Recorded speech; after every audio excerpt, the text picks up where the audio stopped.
إن الحمد لله نحمده ونستعينه ونستغفره ونعوذ بالله من شرور أنفسنا ومن سيئات أعمالنا من يهده الله فلا مضل له ومن يضلله فلا هادي له وأشهد أن لا إله إلا الله وحده لا شريك له وأشهد أن محمدا عبده ورسوله يا أيها الذين آمنوا اتقوا الله حق تقاته ولا تموتن إلا وأنتم مسلمون يا أيها الناس اتقوا ربكم الذي خلقكم من نفس واحدة وخلق منها زوجها وبث منهما رجالا كثيرا ونساء واتقوا الله الذي تساءلون به والأرحام إن الله كان عليكم رقيبا يا أيها الذين آمنوا اتقوا الله وقولوا قولا سديدا يصلح لكم أعمالكم ويغفر لكم ذنوبكم ومن يطع الله ورسوله فقد فاز فوزا عظيما أما بعد فإن خير الحديث كتاب الله وخير الهدي هدي محمد صلى الله عليه وسلم وشر الأمور محدثاتها وكل محدثة بدعة وكل بدعة ضلالة وكل ضلالة في النار أما بعد فأعوذ بالله السميع العليم من الشيطان الرجيم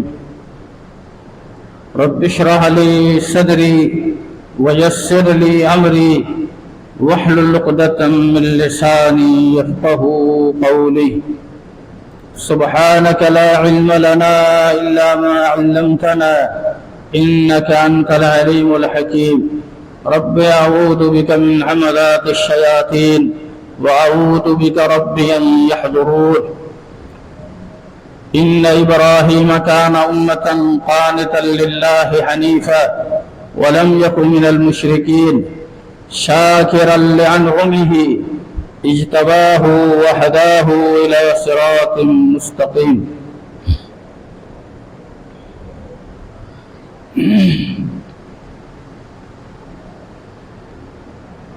الحمد لله ثم الحمد للہ اللہ رب العزت کی توفیق سے آپ لوگوں نے جس کو اللہ تعالیٰ نے قربانی کی استطاعت دی انہوں نے اللہ کے راستے میں قربانیاں کی. اللہ تعالیٰ تمام کے اس عمل کو قبول فرمائے اور اللہ تعالیٰ اس میں مزید اخلاص عطا فرمائے. قربانی کے اندر روح ابراہیمی کو پیدا کرنے کی ضرورت ہے. بسا اوقات عمل کرنے والے کثرت سے ہوتے ہیں لیکن ان عمل کے اندر یعنی اس عمل کی قبولیت ہر ایک کے عمل کی نہیں ہے. عمل کرنے والے بہت ہیں. جناب عمر رضی اللہ تعالیٰ عنہ کے دور خلافت میں ایک مرتبہ بہت حاجی آئے حج کرنے کے لیے. تو ان کے بیٹے عبداللہ ابن عمر نے اپنے والد سے کہا کہ ابا جان الحجاج کثیر، حاجی بہت زیادہ ہیں اس سال.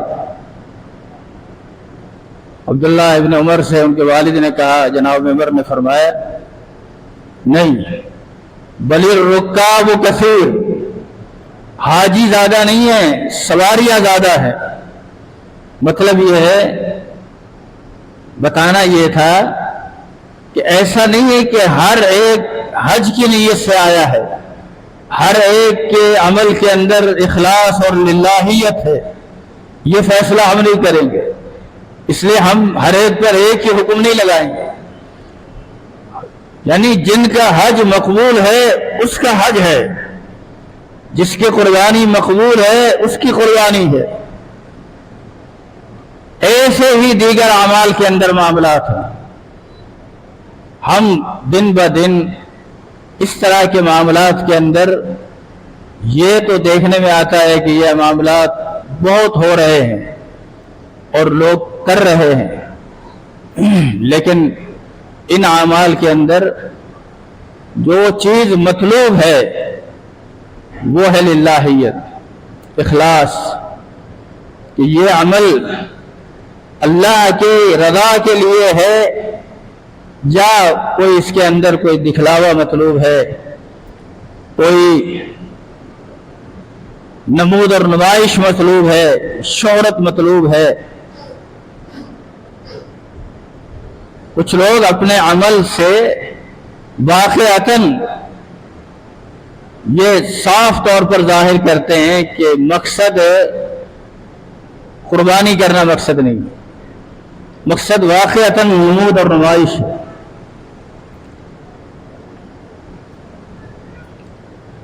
اس لیے قربانی کرنے والے کو ابراہیم علیہ السلام کی سیرت پر غور کرنا چاہیے،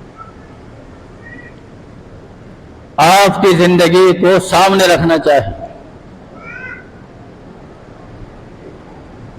آج اتنی سہولت والے ماحول میں جس کا ہم تصور نہیں کر سکتے، لوگ حج کرتے ہیں اور اس کے باوجود لوگوں کو وہ حج کے ارکان کی ادائیگی بڑی مشکل نظر آتی۔ ذرا سوچئے، اللہ کے نبی صلی اللہ علیہ وسلم نے جب حج کیا، جب صحابہ کرام نے حج کیا، تابعین نے حج کیا، بلکہ کئی ایسے لوگ، میں نے تاریخ کے اندر واقعات میں یہ پڑھا کہ بہت سے ہمارے اسلاف وہ بیچارے حج نہ کر سکے۔ امام ابن حزم کتنا بڑا نام ہے، لیکن بیچارے حج پر نہ جا سکے۔ یہ جو حج کا خطبہ پہلے دیتے رہے آل شیخ میں سے عبدالعزیز آل شیخ، وہ خود ان چیزوں میں بڑے ماہر تھے کہ مطلب اسلاف میں سے کس کس نے حج نہیں کیا، تو انہوں نے ایک موقع پر یہ ذکر کیا ترغیب دینے کے لیے کہ جن جن لوگوں نے اسلاف میں سے حج نہیں کیا، میں نے ہر سال جب حج کیا تو کسی نہ کسی ایسے شخص کی طرف نسبت کر کے اس کی طرف سے حج ہے نا لوگوں کے اندر جذبہ۔ میں عرض یہ کر رہا تھا کہ عبادت کے اندر روح ابراہیمی کی ضرورت ہے، اپنے اندر یہ چیز پیدا کرنے کی ضرورت ہے، اور ابراہیم علیہ السلام کی زندگی کا جو سب سے بڑا نصب العین رہا ہے وہ یہ تھا کہ آپ نے عقیدے کے معاملے میں، دین کے معاملے میں کبھی کمپرومائز نہیں کی، اور کتنی ستم بالائے ستم بات ہے، آپ لوگوں کے علم میں ہوگا ابو ظہبی کے اندر ایک مسجد بنائی گئی، ایک گرجا بنایا گیا، چرچ بنایا گیا، اور اس کا نام رکھا، مسجد کا نام کیا رکھا ہے؟ مسجد کا نام رکھا ہے ابراہیم کی فیملی۔ ابراہیم کی فیملی کا مطلب، گرجے کا نام کیا رکھا ہے؟ ابراہیم کی فیملی۔ کیا مطلب؟ مطلب یہ کہ سب مل کر آج اس فکر کو معاشرے میں پروموٹ کیا جا رہا ہے وحدت ادیان کے نام سے۔ آپ عیسائی رہے، آپ یہودی رہے، آپ مسلمان رہے، بس ہمیں مشترکہ مفادات کے اندر ایک دوسرے کے ساتھ ہونا چاہیے، تم بھی صحیح ہو، تم بھی صحیح ہو، تم بھی صحیح۔ یہ ابراہیم علیہ السلام کی فکر تھی۔ ابراہیم علیہ السلام اس فکر کے، اس سوچ کے حامل تھے۔ ابراہیم علیہ السلام اس فکر اور اس سوچ کے حامل تھے کہ اللہ تعالیٰ نے قرآن مجید کے اندر ابراہیم علیہ السلام کے بارے میں کہا کہ ان ابراہیم کان امۃ قانتا للہ حنیفا، ابراہیم اگرچہ اکیلے تھے لیکن اکیلے ہونے کے باوجود ایک جماعت کے برابر تھے. اللہ نے انہیں کہا کہ ابراہیم فرد واحد نہیں ہے، یہ فرد واحد ہوتے ہوئے بھی انجمن ہے، یہ ایک ملت ہے. اور دوسری طرف مخالفین بہت کثیر تعداد میں ہیں، اللہ نے ان کا کوئی تذکرہ نہیں. آج ابراہیم علیہ السلام کے نام پر آپ کو حیرت ہوں گی، ہندوؤں کے اندر بھی ایک گروہ ہے جو اپنے آپ کو ابراہیم علیہ السلام کے ماننے والا کہتے ہیں. برہمن جو لفظ ہے یہ اسی سے نکلا ہے، یہ ہندوؤں کے اندر ایک ذات ہے. ہر کوئی ابراہیم علیہ السلام کی طرف نسبت کرتا ہے، لیکن ابراہیم علیہ السلام کے بارے میں فرمایا کہ ابراہیم تو قانتا للہ، صرف ایک اللہ کی فرما برداری کرنے والے تھے. ولم یکن من المشرکین، ان کا مشرکین سے کوئی تعلق نہیں. یہودیوں نے یہ بات کرنے کی کوشش کی، عیسائیوں نے یہ بات کرنے کی کوشش کی کہ ابراہیم علیہ السلام ہمارے دین پر تھے، ہمارے طریقے پر. قرآن نے یہ کہا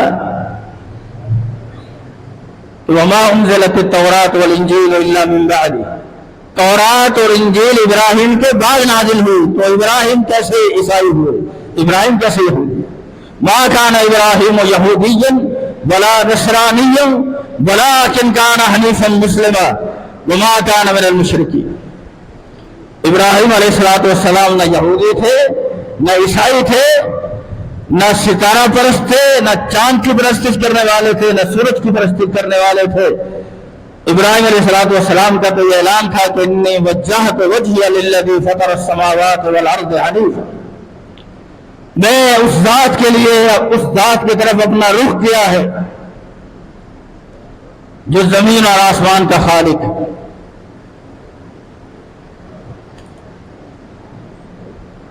اور میرا مشرکین سے کوئی تعلق. ابراہیم علیہ السلام نے ان معاملات کے اندر گھر والوں سے کمپرومائز نہیں کیا، باپ کو چھوڑ دیا.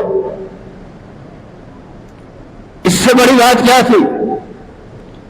ایک شخص کسی گھر میں رہ رہا ہو اور آسرا بھی اسی گھر کا ہے، کوئی اپنا ٹھکانہ بھی نہیں ہے، اور باپ اتنی بڑی دھمکی بھی دے رہا ہے کہ اگر میرے الہوں سے بے رغبتی کی تو گھر سے نکال دوں گا. باپ سے یہ نہیں کہا کہ نہیں میں غلطی ہو گئی، مجھے تھوڑا چانس دو، مجھے تھوڑا موقع دو. نہیں، کہا سلام علیک، آپ پر سلامتی ہو، ساستغفر لک ربی انہ کان بی حفیظ، میں اپنے رب سے آپ کے لیے بخشش کی دعا کروں گا. میرا رب بڑا مہربان ہے، بڑا شفیق ہے، بڑا کرم کرنے والا.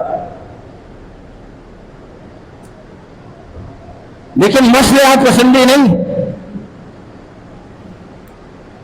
آج دینی جماعتوں کا یہ عالم ہے کہ اتحاد امت کرو، سب کے ساتھ ملو، ہاں تو بھی صحیح ہے، تو بھی صحیح ہے، تو بھی صحیح. یہ ابراہیم علیہ السلام کی فکر تو نہیں.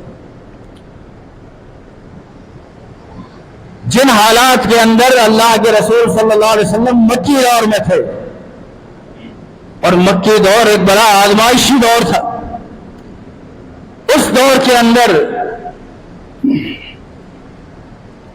آپ کو بہت سی آفریں کی گئی. آپ کو یہ کہا گیا کہ آپ اپنی دعوت میں تھوڑی سی نرمی پیدا کریں، تھوڑی سی لچک پیدا کریں.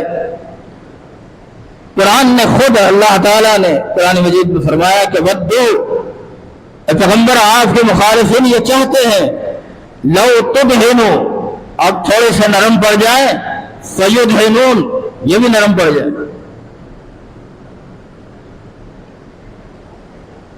بلکہ ایک موقع ایسا بھی آیا کہ عرب کے قریش کے قبائل کے بڑے بڑے، قریش کے مختلف قبائل تھے، ان قبائل کے لوگ ایک مرتبہ جمع ہو کر ابو طالب کے پاس آئے اور آ کر کہا کہ آپ کا جو بھتیجا ہے آپ اسے سمجھائیے، ہم آپ کا لحاظ کر رہے ہیں، آپ اس کو کہیں یہ اپنی دعوت میں لچک پیدا کرے، اگر اس سے مقصد کوئی دولت ہے تو ہم دولت کے انبار لگا دیتے ہیں اس کے پاؤں میں، اگر کہیں شادی کی خواہش ہے تو جہاں یہ کہے گا اس کا رشتہ کر دیں، اگر حکومت اسے چاہیے تو ہم سب مل کر اس کے تحت ہونے کے لیے بھی تیار ہیں۔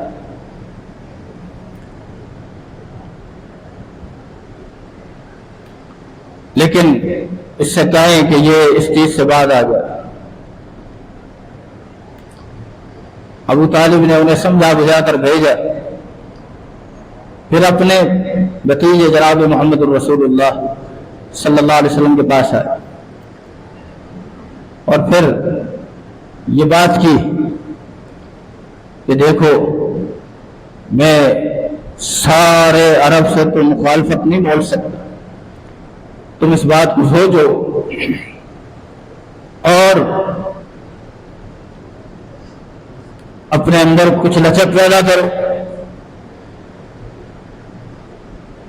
حالات کٹھن ہے، سخت ہے، کوئی ایک آدھ قبیلے کی بات ہوتی، دو کی بات ہوتی تو میں منہ دے لیتا۔ آپ نے فرمایا کہ چچا یہ لوگ جتنی آفر کرتے ہیں اور جو باتیں کرتے ہیں، واللہ اللہ کی قسم اگر یہ لوگ میرے ایک ہاتھ میں سورج کو رکھ دیں اور دوسرے ہاتھ میں چاند کو رکھ دیں، یہ جو الفاظ ہیں یہ الفاظ کنایا ہے دو باتوں سے، یا تو یہ مراد ہے کہ میرے ہاتھ میں سورج کو رکھ دے کا معنی یہ ہے کہ سورج کی روشنی جہاں جہاں تک جاتی ہے وہاں وہاں تک کے علاقے کو اگر وہ میرے تابع کر دیں تب بھی، اور کئی جگہ ایسی ہے جہاں سورج کی روشنی تو نہیں جاتی لیکن چاند کی روشنی ضرور جاتی، فرمایا جہاں چاند کی روشنی جاتی اگر وہ علاقے بھی وہ میرے زیر نگی کر دیں میں پھر بھی اس دعوت توحید سے باز نہیں آ سکتا۔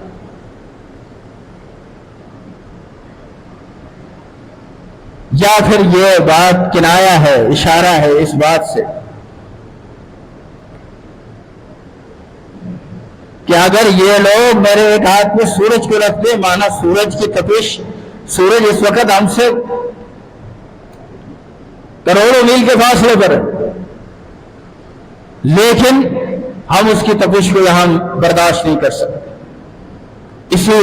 اسی مہینے کے اندر دیکھ لیں ہم اس تپش کو برداشت نہیں کر سکتے، تو جب سورج ہاتھ کے اندر ہو تو انسان کا کیا حال ہو۔ فرمایا اتنی تکلیف دیں تب بھی میں ان کی بات پر اپنی دعوت میں لچک پیدا کرنے کے لیے تیار نہیں۔ جب بات یہ آ گئی پھر اللہ تعالیٰ نے اپنے نبی پر وحی نازل کی، بسم اللہ الرحمن الرحیم، قل یا ایھا الکافرون، پیغمبر آپ کہہ دیجیے اے کافروں کی جماعت، لا اعبد ما تعبدون، بڑے عوامی مسئلے ہیں لوگوں کے بنائے ہوئے مسئلے، نہیں جی کافر کو بھی کافر نہیں کہنا چاہیے، یہ لوگوں کے بنائے ہوئے مسئلے۔ قل اے پیغمبر آپ کہہ دیجئے یا ایھا الکافرون، اے کافروں کی جماعت، لا اعبد ما تعبدون، میں اس کی عبادت نہیں کرتا جس کی تم عبادت کرتے، ولا انتم عابدون ما اعبد، اور تم بھی اس اللہ کی عبادت نہیں کرتے جس کی میں عبادت کرتا ہوں، ولا انا عابد ما عبدت، پھر دوبارہ تکرار سے کہا جا رہا ہے، الفاظ پہ غور کیجئے، قرآن کی آیت آپ پڑھتے ہیں، سب پڑھتے ہیں، سنن کبریٰ بہقی کے اندر روایت موجود ہے، اللہ کے رسول صلی اللہ علیہ وسلم نے فرمایا جو شخص رات کو اس سورت کو پڑھ کر سوئے انشاءاللہ اس کا خاتمہ ایمان پر ہوگا. یہ ایسی عظیم سورت ہے، شریعت نے اس کی تعلیم دی. ولا انا، اور نہیں ہوں میں، عابد، عبادت کرنے والا، ما عبدتم، جس کی تم عبادت کرتے. ترجمے پہ پھر غور کریں. سورت کی ابتدا ہوئی قل، پیغمبر آپ کہہ دیجیے یا ایھا الکافرون، کافروں کی جماعت، لا اعبد، لا اعبد، میں نہیں عبادت کرتا، ما تعبدون، جس کی تم عبادت کرتے ہو. جب یہ بات کہہ دی کہ جس کی تم عبادت کر رہے ہو میں اس کی عبادت نہیں کرتا، تو پھر یہ دوبارہ کہنے کی کیا ضرورت ہے؟ ولا انا عابد ما عبدتم، یہ سمجھانا ہے. اور آپ نے سمجھنا ہے اس بات کو کہ مسئلہ کتنا حساس ہے. اور میں عبادت کرنے والا نہیں ہوں جس کی تم عبادت کرنے والے ہو. عربی گرامر کے اعتبار سے جو پہلی آیت ہے یہ جملہ فعلیہ ہے. جملہ فعلیہ کا مطلب یہ ہے، اس آیت میں یہ کہا جا رہا کہ اگر تم لوگ مجھے یہ کہو کہ آپ صرف ایک مرتبہ ہمارے الہوں کی عبادت کر لو، ایک مرتبہ، تو میں یہ کرنے کے لیے تیار نہیں. بالفعل ایسا میں کرنے کے لیے تیار نہیں ہوں. ٹھیک ہے، ولا انا عابد ما عبدتم، اس کا کیا معنی ہے؟ یہ جملہ اسمیہ ہے عربی گرامر کے اعتبار سے. اس میں یہ بتانا مقصد ہے کہ کوئی یہ کہے چلے آپ ہمارے بتوں کی جیسے ہم عبادت کرتے ہیں بالفعل ایسے آپ اس کے سامنے سجدہ ریز نہ ہو، آپ زبان سے صرف اتنا کہہ دیں ہاں یہ بھی ٹھیک ہے. فرمایا میں یہ کہنے کے لیے بھی تیار. پیغمبر کی توحید یہ ہے، پیغمبر نے جو توحید سمجھائی اور امت کو دی وہ یہ ہے کہ قل ان کان للرحمن ولد، اے پیغمبر آپ کہہ دیجئے میرے اللہ کی کوئی اولاد نہیں، رحمان کا کوئی بیٹا نہیں، کوئی اولاد نہیں، کوئی بیوی نہیں، کوئی بیٹے نہیں. وہ تو اس کی شان تو یہ ہے کہ قل هو اللہ احد اللہ الصمد لم یلد ولم یولد، نہ اس کی اولاد ہے نہ وہ کسی کی اولاد ہے. رحمان کی صفت تو یہ ہے.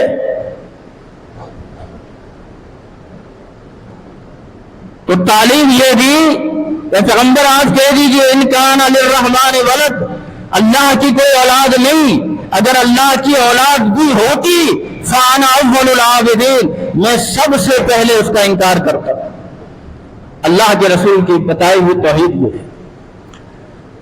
اگر رحمان کی اولاد ہوتی سب سے پہلے میں اس کا انکار کرتا.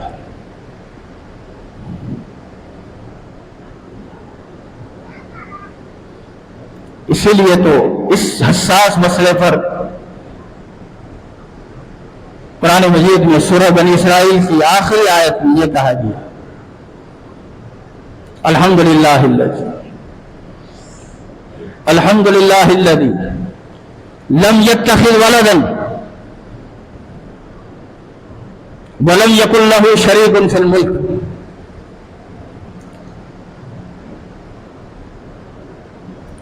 تمام تعریفیں اس اللہ کے لیے ہے لم یتخذ ولدا، جس کی کوئی اولاد نہیں. الحمدللہ تمام تعریفیں اللہ کے لیے ہے. اللہ تیرا بہت شکر ہے، یا اللہ تیرا بہت شکر ہے، کروڑ درجے میں تیرا شکر ہے. کروڑ مرتبہ ہم اس شکر پر جتنا شکر ادا کرے کم ہے. الحمدللہ تمام تعریفیں اس اللہ کے لیے ہے. لم یتخذ ولدا، جس کی اولاد نہیں. اللہ کی اولاد نہ ہونے میں شکر کی کیا بات ہے، تعریف کی کیا بات ہے. اے اللہ اگر تیری کوئی اولاد ہوتی تو پہلے تیری اولاد کو راضی کرنا پڑتا پھر تجھے راضی کرنا۔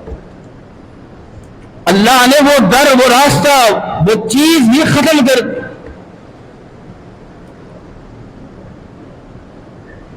قُلِ ادْعُوا اللَّهَ أَوِ ادْعُوا الرَّحْمَٰنَ، اللہ کو پکارو یا رحمان کو پکارو، ایک ہی، جب پکارو اسی کو پکارو، جب پکارنا جب بھی پکارے، جہاں پکارو جب پکارو جس حالت میں پکارو۔ اللہ کا چیلنج ہے اَمَّن يُجِيبُ الْمُضْطَرَّ إِذَا دَعَاهُ، کون ہے جو مضطرب اور پریشان لوگوں کی پریشانی کے وقت نکلنے والی دعاؤں کو، آہوں کو، کراہوں کو سنتا ہے، اور صرف سنتا نہیں، سننے کے بعد اسے قبول کرتا ہے اور اسے اس پریشانی سے نجات دے دیتا۔ کون ہے ایسا؟ انبیاء کی زندگی میں مصائب نہیں آئے، تکالیف نہیں آئی؟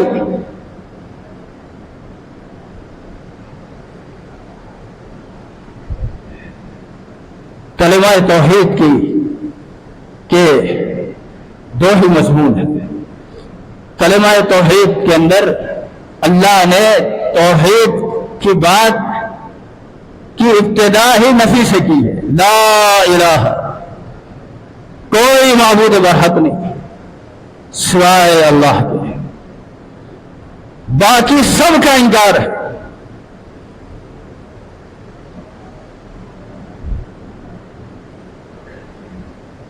فمن یکفر بالطاغوت ویؤمن باللہ، جو طاغوت کا انکار کرے اور اللہ پر ایمان لے آئے، فقد استمسک بالعروۃ الوثقی، اس نے ایک بہت مضبوط کڑے کو تھام لیے، لا انفصام لہا، جس کے لیے جدائی بھی نہیں۔ عبداللہ بن سلام رضی اللہ تعالی عنہ ایک مرتبہ خواب دیکھتے ہیں، کہتے ہیں اللہ کے رسول میں نے خواب دیکھا، میں ایک جگہ گیا، بڑی سبزہ تھا، ہریالی تھی، پھر ایک درخت نظر آیا، مجھے کسی نے کہا اس پر چڑھ جاؤ، میں چڑھ گیا، اوپر ایک کنڈا تھا، ایک کڑا تھا، میں نے اس کو تھام لیا، اللہ کے رسول، میری آنکھ کھل گئی۔ آپ نے یہ آیت پڑھی، فرمایا یہ جو کڑا تم نے پکڑا ہے یہ اسلام کا کڑا ہے، اور مرتے دم تک اس پر قائم رہنا۔ جس چیز کو اللہ نے تمہیں، جو چیز دین کی، اسلام کی نعمت تمہیں عطا کی ہے اور کفر کی دلدل سے اللہ نے تمہیں نکالا ہے، اب اس کو پکڑ کے رکھنا اور اسی پر تمہارا خاتمہ ہونا چاہیے۔ اور عروۃ الوثقی یہ ہے، مضبوط ترین کڑا یہ ہے۔ مصلحت پسندی کا نام دین نہیں، مصلحت پسندی کا نام ابراہیم کی پیروی نہیں ہے، ابراہیم علیہ السلام کی دعوت نہیں ہے۔ ایسے اللہ نے اپنے نبی سے نہیں کہا کہ قد کانت لکم اسوۃ حسنہ، پیغمبر ہم نے آپ کے لیے ابراہیم کو اسوہ حسنہ بنایا ہے، قدوہ بنایا ہے، پیشوا بنایا ہے، نمونہ بنایا ہے۔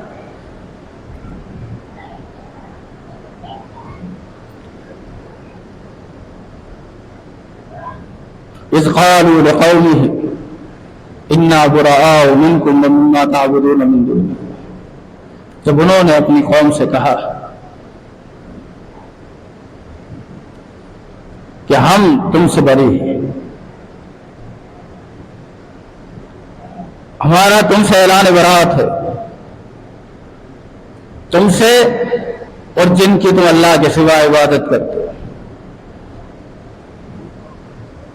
کفرنا بکم وبدا بیننا وبینکم العداوۃ والبغضاء، ہم ان سب کا انکار کرتے ہیں، قولاً بھی انکار کرتے ہیں، عملاً بھی انکار کرتے ہیں۔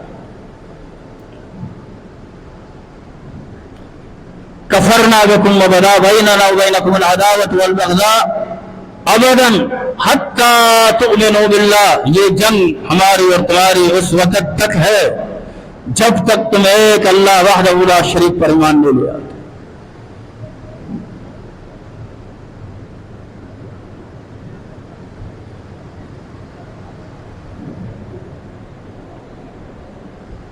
ابراہیم علیہ السلام کی سیرت اس معنی کے اندر کہ اس کا مطالعہ کیا جائے، سیرت کی کتابوں کو پڑھا جائے، سیرت انبیاء کو سمجھا جائے قرآن کی روشنی کے اندر کہ اللہ تعالیٰ نے ان انبیاء کو ایسے ہی اتنا اعلیٰ مقام نہیں دی۔ اس روح کو پیدا کرنے کی ضرورت ہے۔ اللہ تعالیٰ مجھے اور آپ کو عمل کی توفیق عطا فرمائے۔ الحمدللہ نحمده ونستعینه ونستغفره ونعوذ باللہ من شرور انفسنا ومن سیئات اعمالنا من يهده الله فلا مضل له ومن يضلله فلا هادي له وأشهد أن لا إله إلا الله وحده لا شريك له وأشهد أن محمدا عبده ورسوله أما بعد فإن خير الحديث كتاب الله وخير الهدي هدي محمد صلى الله عليه وسلم وشر الأمور محدثاتها وكل محدثة بدعة وكل بدعة ضلالة وكل ضلالة في النار۔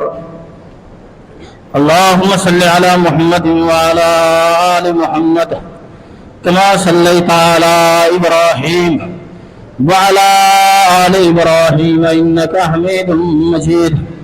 اللهم بارك على محمد وعلى آل محمد كما باركت على إبراهيم وعلى آل إبراهيم إنك حميد مجيد۔ یہ درود ابراہیمی آپ پڑھتے ہیں، ہم پڑھتے ہیں، کبھی غور کیا اس درود کا نام ہی درود ابراہیمی ہے، اور انبیاء تو بہت گزرے، رسول تو بہت آئے، لیکن سوائے ابراہیم علیہ السلام کے یہاں کسی کا نام نہیں۔ آخر کوئی وجہ تو ہے نا اس کی۔ اللہم انا نسألک العفو والعافیۃ فی الدنیا والآخرہ، اللہم انا نسألک الہدی والتقی والعفاف والغنی، اللہم احسن عاقبتنا فی الامور کلہا واجرنا من خزي الدنیا وعذاب الآخرہ۔ تمام بیماروں کے لیے دعا کریں، اللہ تعالیٰ انہیں شفاء کاملہ نصیب فرمائے۔ دوست احباب نے دعاؤں کے تعلق سے کہا ہے، اللہ تعالیٰ سب کو شفاء کاملہ عاجلہ نصیب فرمائے۔ اللہم انا نسألک العفو والعافیۃ فی الدنیا والآخرہ۔ جو پریشان حال ہیں اللہ تمام کی پریشانیوں کو دور فرمائے۔ جو جس قسم کی پریشانیوں میں ہے، روحانی جسمانی، اللہ تعالیٰ تمام کی پریشانیوں کو دور فرمائے۔ اللہم انا نسألک العفو والعافیۃ۔ اللہم انصر الاسلام والمسلمین، اللہم اعز الاسلام والمسلمین، اللہم انصر الاسلام والمجاہدین فی فلسطین وفي غزة وفي كل مكان۔ اللهم إنا نسألك العفو والعافية في الدنيا والآخرة۔ اللهم حرر المسجد الأقصى من أيدي اليهود، اللهم حرر المسجد الأقصى من أيدي اليهود۔ ربنا اغفر لنا ولإخواننا الذين سبقونا بالإيمان ولا تجعل في قلوبنا غلا للذين آمنوا ربنا إنك رؤوف رحيم۔ سبحان ربك رب العزة عما يصفون وسلام على المرسلين والحمد لله رب العالمين۔